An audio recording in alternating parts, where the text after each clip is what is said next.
remember the story that he told about, because he was a stickler for a rags to riches story.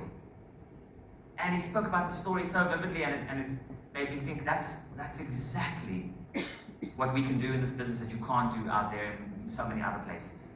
Which is why that's why I love this business so much. He spoke about the story of this little boy that went to school one day and he got an assignment from his teacher. The assignment was to write down what they would like to become one day.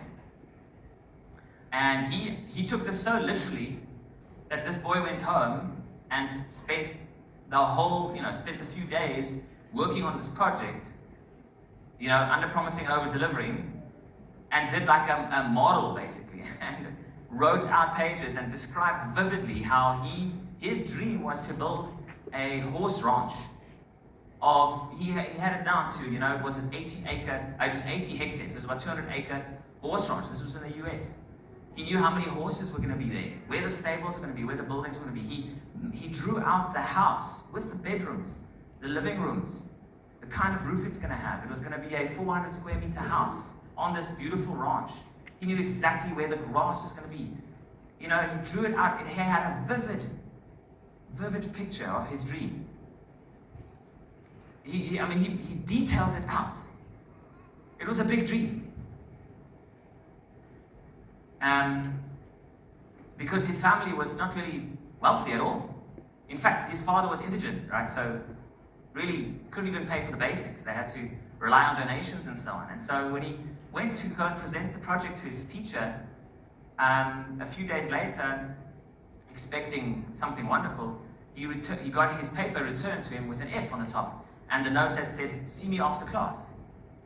And he did talk to the teacher after class, and she said, it is not fitting for a boy of your upbringing and your background and your circumstances to dream this big. Go. And she said, go back home and redo it and bring it back and I'll give you a different mark. And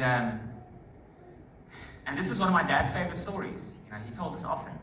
And he went home and it was really tough for him. He thought about it and spoke to his dad. And his dad, because his dad was just so grateful that his boy was in school, I don't know if his dad even went to school, he said, "My boy, I don't know, I can't help you here because you've already progressed further in life than I have. This is all up to you, So he had to make this decision on his own. And it took a long time of thinking. And he went back to the teacher and gave her